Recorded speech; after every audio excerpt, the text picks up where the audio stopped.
პარლამენტში საარჩევნო კოდექსის განხილვისას მთავარ მოვლენად ბორჯომის ბოთლი იქცა გია ცაგარეიშვილსა და გაკი ბობოხიძეს შორის სიტყვიერი და ფიზიკური დაპირისპირება მას შემდეგ დაიწყო, რაც უმრავლესობის დეპუტატმა წინა ხელისუფლების მიერ დაშვებულ შეცდომებზე დაიწყო საუბარი.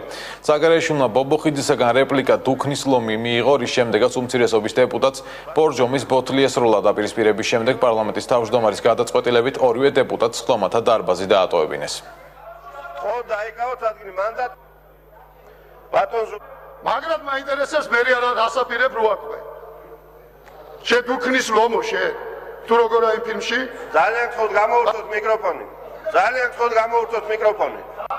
ძალიან გთხოვთ რო აყვებით ამ პროვოკაციას ვერ ხედავთ რა ხდება.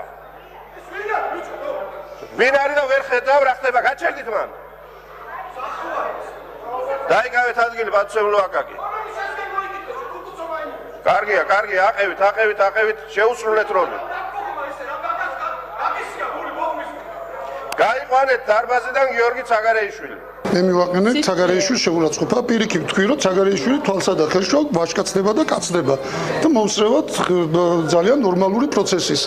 ის რაც კაცილებით ადრე უნდა მოხდარიყო, იმიტომ რომ ასაკით ნამდვილად არის იმას აქში რომ უკვე კაცი იყოს, აი თანდათან დაგვიანებით, მაგრამ მაინც ბოლოს ხდება. ხო ხედავთ, ხმაში რიხი მოემატა და უფრო ისეთი არა ქვია შემართებული და თამამი. კიდევ რა გაინტერესებთ?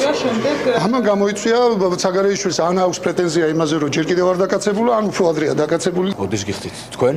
ოდის უხდი საზოგადოებას, ოდის უხდი საქართველოს პარლამენტის თავმჯდომარეს, მაგრამ ყველაფერს აქვს თავის საზღვარი.